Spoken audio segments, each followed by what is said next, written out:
नमस्कार दोस्तों, कैसे हो सब? बढ़िया होंगे। आरपीएससी की सेकंड ग्रेड की एग्ज़ाम भी बढ़िया रही होगी आपकी। अब हम आगे बढ़ाते हैं आज हमारे टॉपिक को। उससे पहले आपके साथ साधारण सी बात, ये मेरे चैनल का नाम है रणधीर सर हिस्ट्री।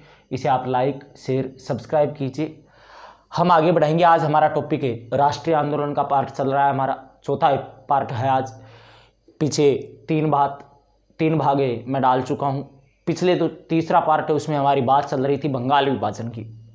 बंगाल विभाजन वाले वीडियो में मैंने आपको बताया था कि बंगाल विभाजन के अंतिम समय में ढाका का नवाब सलीमुल्लाह खां इस बहिष्कार को सांप्रदायिक रूप दे देता है और हिंदू मुसलमानों के बीच में झगड़े प्रारंभ करवा देता है। क्या हुआ था ऐसा और क्या कारण रहा, और इसी का फायदा उठाया सलीमुल्लाह खां ने और स्थापना करवा देता है मुस्लिम लीग की 1906। ध्यान देना, क्यों हुई मुस्लिम लीग की स्थापना, किस कारण से हुई, कहाँ पर हुई, किसने की, इसके पीछे एक बहुत बड़ी बात है, वो ध्यान से सुनना। मैं आपको बता रहा था ब्रिटिश प्रशासन भारतीय जनता से परेशान हो चुका था और इसी परेशानियों से निपटने के लिए इसने स्थापना करवाई कांग्रेस की। प्रशासन ने घोषणा की जिस किसी की कोई भी समस्या हो जाकर कांग्रेस से बात करें। अब यहां पर इस समय 1906 वाले समय की अवधारणाएं देखिए, इस समय की परिस्थितियां देखिए।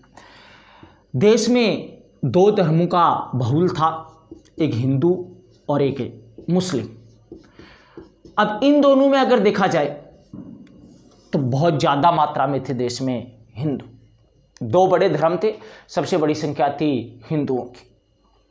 कांग्रेस को जिम्मेदारी दी गई पूरे देश की समस्याओं के समाधान की, निदान की। अब देखो, जिस जगह पर जिस समुदाय की संख्या ज़्यादा होगी उनकी समस्याएं, उनकी मांगें भी ज़्यादा होगी। जो कम होंगे उनकी समस्याएं, मांगें कम होगी। ऐसा कुछ भी नहीं था जैसा षड्यंत्र रचा गया, जिसे आरोप लगाए गए। कांग्रेस में हिंदुओं की समस्याएं ज़्यादा आ रही थी, मुसलमानों की समस्याएं कम आ रही थी। कांग्रेस सबकी समस्याओं का सीरियल वाइज समाधान करता है। जो एप्लीकेशन पहले नंबर पर आई उसका पहले नंबर पर, दूसरे नंबर वाले का दूसरे नंबर पर, सबका समाधान हो रहा था। ऐसा कुछ भी नहीं था कि मुसलमानों के साथ कोई भेदभाव हो रहा था। परंतु कुछ गैर कांग्रेसी मुसलमान, मैं अगर मेरी अवधारणाओं के आधार पर बताऊं तो ये वो लोग थे जिनको दिख गया था कि कांग्रेस में अपनी हुकूमत चलने वाली नहीं है। आपनी चौधर अठी तो कोई चल बात देखो नहीं बोलो, इसलिए आपने कोई नई पार्टी खड़ी करो। और यही हुआ यहां पर। इन्हीं गैर कांग्रेसी मुसलमानों ने आरोप लगाना शुरू कर दिया कांग्रेस पर कि कांग्रेस पक्षपात पूर्ण तरीके से शासन चलाती है, कांग्रेस सिर्फ और सिर्फ हिंदुओं का ध्यान रखती है, हिंदुओं के लिए कार्य कर रही है। और इसी चीज को लेकर ढाका का नवाब सलीमुल्लाह खां 1 अक्टूबर 1906 को ढाका का नवाब सलीमुल्लाह खां तात्कालिक वायसराय मिंटो से शिमला में एक मुलाकात भी करता है और उसके सामने मांग रखता है स्थानीय निकाय चुनाव में, केंद्रीय निकाय चुनाव में, प्रांतीय निकाय चुनाव में मुसलमानों को आरक्षण देने की।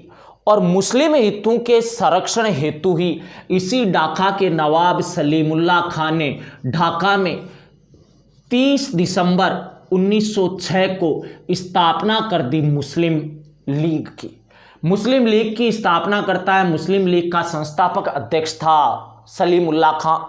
इसका पहला अध्यक्ष बनाया गया वकार उल मुल्क मुश्ताक हुसैन को। वकार उल मुल्क मुश्ताक हुसैन मुस्लिम लीग का पहला अध्यक्ष था। यह एक अस्थायी अध्यक्ष था। 1908 में मुस्लिम लीग का स्थायी अध्यक्ष बनाया गया आगा खां को। यह ध्यान रखना यहां पर मुस्लिम लीग के प्रश्नों के बारे में। मुस्लिम लीग का संस्थापक था ढाका का नवाब सलीमुल्लाह खां। स्थापना की 30 दिसंबर 1906 को ढाका में। इसका पहला अस्थायी अध्यक्ष बनाया गया वकार उल मुल्क मुश्ताक हुसैन को। मुस्लिम लीग का पहला स्थायी अध्यक्ष आया था आगा खां। 1908 में आगा खां को मुस्लिम लीग का स्थायी अध्यक्ष बनाया गया। इसका संस्थापक अध्यक्ष था सलीमुल्लाह खां। अब उसके पश्चात ध्यान देना, मुस्लिम लीग की स्थापना के दो उद्देश्य रखे थे इन्होंने मुख्य रूप से। पहला उद्देश्य रखा मुस्लिम हितों का संरक्षण करना, सिर्फ और सिर्फ मुस्लिम समर्थित बातें करना, मुसलमानों के हितों की रक्षा करना। दूसरा रखा था ब्रिटिश सरकार में मुसलमानों के प्रति निष्ठा बढ़वाना, अंग्रेजों के वफादार बनते हुए उनमें विश्वास जगाना कि मुस्लिम भी अलग रूप से काम कर सकते हैं सामूहिक रूप की जगह। ये दो मुख्य उद्देश्य रखे थे इन्होंने। अब यहां पर देखो भारत में क्या स्थिति पैदा हो गई। इस प्रकार से ध्यान देना, मुस्लिम लीग की स्थापना ब्रिटिश प्रशासन की देन नहीं थी, स्वयं मुसलमानों के द्वारा की गई थी। मुस्लिम लीग की स्थापना कांग्रेस का कोई विभाजन नहीं थी। कई बार क्या होता है, सैद्धांतिक प्रश्न आते हैं और प्रश्नों में एक प्रश्न डाल दिया जाएगा आपके निम्न में से कांग्रेस का विभाजन है और एक ऑप्शन मिल जाएगा मुस्लिम लीग, तो भूल से भी मत बता देना मुस्लिम लीग कांग्रेस से नहीं निकली थी। मुस्लिम लीग तो गैर कांग्रेसी मुसलमानों के द्वारा ही बनाई गई थी। इसके तो सभी सदस्य, प्रारंभिक जो सदस्य थे, कांग्रेस के सदस्य ही नहीं थे। अब देखो इस समय भारत में बात हो गई त्रिशंकु। ब्रिटिश प्रशासन ने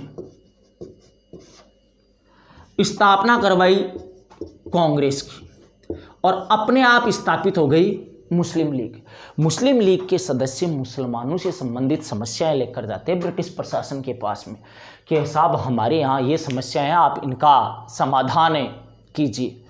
ब्रिटिश प्रशासन साफ साफ कहता है हम क्या करें समस्याएं, तो किसने टेंडर दिया भैया आपको समस्याओं का समाधान करने? अगर कोई समस्या है तो जाकर बताओ कांग्रेस को, कांग्रेस से सुनेंगे हम। अब ये सबको पता है कांग्रेस को पता नहीं होती तो ये अलग दल ही क्यों खड़ा करते। फिर कांग्रेस वाले जाएंगे समस्या लेकर ब्रिटिश प्रशासन के पास, तो ब्रिटिश प्रशासन इनके मजे लेता है। भैया पहले तुम तय करो कि हम मुस्लिम लीग वालों की सुने या तुम्हारी सुने। अर्थात प्रशासन फूट डालो राज करो की नीति अपना चुका था। मजे हो गए थे यहां पर, दोनों की ही नहीं सुन रहा है और दोनों को आपस में लड़ाने की कोशिश कर रहा है और इसी का परिणाम निकलेगा, कांग्रेस का खुद का विभाजन होगा। कैसे होता है कांग्रेस का विभाजन और क्या विभाजन हुआ, ध्यान देना। कांग्रेस विभाजन 1907, इसके बारे में सुनना। मुस्लिम लीग की स्थापना के कारण ब्रिटिश प्रशासन ने कांग्रेस का ध्यान देना बंद कर दिया, कांग्रेस की बातों को सुनना बंद कर दिया। इस समय कांग्रेस में देखा जाए तो 1906 तक आते आते दो ग्रुप बन चुके थे। एक कांग्रेस के युवा जोशीले सदस्य और दूसरे कांग्रेस के प्रारंभिक सदस्य जो बूढ़े हो चुके थे। फिरोज शाह मेहता है, दादा भाई नौरोजी है, ठीक है, गोपाल कृष्ण गोखले जैसे वयोवृद्ध नेता है। ये युवा नेता परेशान हो चुके थे प्रशासन से। ये युवा नेता परेशान हो चुके थे प्रशासन से, क्योंकि प्रशासन इनकी कांग्रेस की समस्याएं सुन ही नहीं रहा था। जबकि ये वृद्ध लोग, इनका क्या मानना था, इनका कहना था भैया समस्या अपनी, आज नहीं सुन रहा है कल चलेंगे, परसों चलेंगे, उससे अगले रोज चलेंगे, दिल्ली जाएंगे, 100 बार जाएंगे, 1000 बार जाएंगे, एक न एक दिन तो अपनी बात सुनेगा ही। तो दूसरी तरफ इन युवाओं का मत था कि देखो भैया, ना तो कल जाएंगे और ना परसों जाएंगे और ना 100 बार जाएंगे ना 1000 बार जाएंगे, एक बार जाकर बताओ इनको। शासन चला रहे हैं और ये शासन चला रहे तो इनकी जिम्मेदारी है समाधान करने की। आज जाओ समस्या बताओ, समाधान नहीं होता है अगले रोज जाओ, पहले 2 कान के नीचे बजाओ और फिर पूछो भैया हम कल क्या बता के गए थे, क्या हुआ उसका। अनुनय विनय की प्रवृत्ति को छोड़ो। बूढ़े कहते रहे ना यहाँ काम चल लिया करे के 4 बारी जा रहा हो, जरूरत आपने है। ये कहते अपने क्या की जरूरत है, अपन खुद चला लेंगे शासन, इनकी जरूरत थोड़ी है। इस प्रकार से इनमें मतभेद बढ़ रहे थे। अब देखो यहां पर एक षड्यंत्र होता है कांग्रेस विभाजन का। इस युवा वर्ग के अंदर देखा जाए तो 3 नाम हर भारतीय की जुबान पर आज भी हैं, उस समय भी थे, लाल, बाल और पाल। लाला लाजपत राय, बाल गंगाधर तिलक और विपिन चंद्र पाल। इनके अलावा इन्हीं के साथ था अरविंद घोष।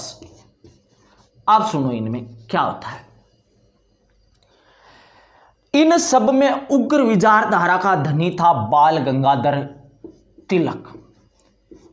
इन्हीं युवाओं को आगे चलकर कहा गया गरम दल के सदस्य, गरम पंथी, और इन्हीं वृद्ध सदस्यों को आगे चलकर कहा गया नरम पंथी, नरम दल। इन्हीं को आप कह सकते हो उदारवादी, और इन्हीं युवाओं को, गरम वालों को आप कह सकते हो उग्रवादी विचारधारा वाले। तो भैया आप देखो यहां पर क्या कहानी बनती है। इन युवाओं ने एक षड्यंत्र रचा 1906 में, मुस्लिम लीग की परेशानियों के कारण।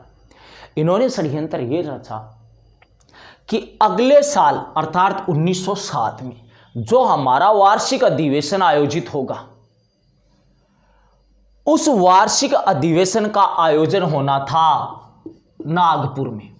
नागपुर में अधिवेशन होगा और उस अधिवेशन का हम अध्यक्ष बनाएंगे बाल गंगाधर तिलक को। ये सबको पता है, अगर कांग्रेस का अध्यक्ष इनके ग्रुप का आ गया तो पूरे 12 महीने तो शासन इन्हीं का रहेगा, ग्रुप यही आवी रहेगा। और फिर हम देखो, फिर सिखाएंगे इनको सबक, हम जो चाहेंगे वो करेंगे। पूरा षड्यंत्र रचा जा चुका है, तिलक को अध्यक्ष बनाना तय हो चुका है। 1906 के अधिवेशन में इन्होंने तय कर दिया था कि अगली बार तिलक बनेगा हमारा अध्यक्ष।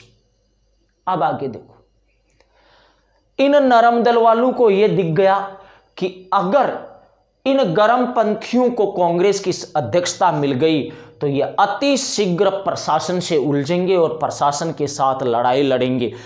नरम पंथी कभी भी ब्रिटिश प्रशासन से सीधी लड़ाई नहीं चाहते थे, जबकि गरम पंथी सीधी लड़ाई, आर पार की लड़ाई लड़ना जानते थे और चाहते भी यही थे।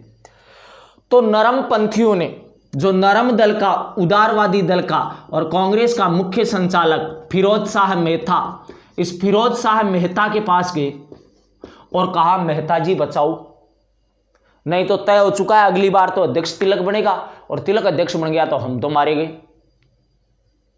ये सीधे अंग्रेजों से लड़ेंगे और अपनी हालात खराब हो जाएगी, पूरी कांग्रेस बर्बाद हो जाएगी।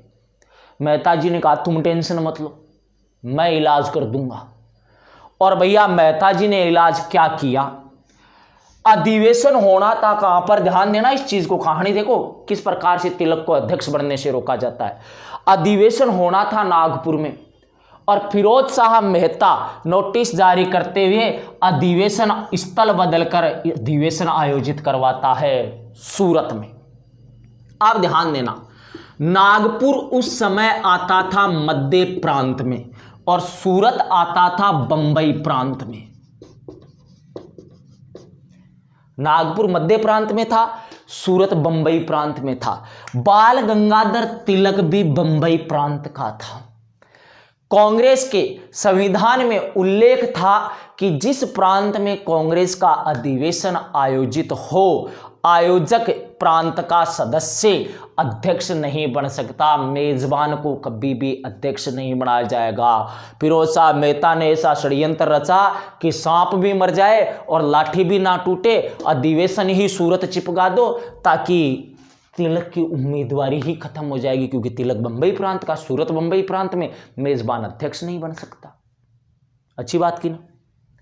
और इस प्रकार से सूरत में ताप्ती नदी के किनारे दिसंबर 1907 में कांग्रेस का वार्षिक अधिवेशन आयोजित होता है और इस अधिवेशन में युवा गरम उग्रवादियों ने अपना अध्यक्ष चुन लिया लाला लाजपत राय को।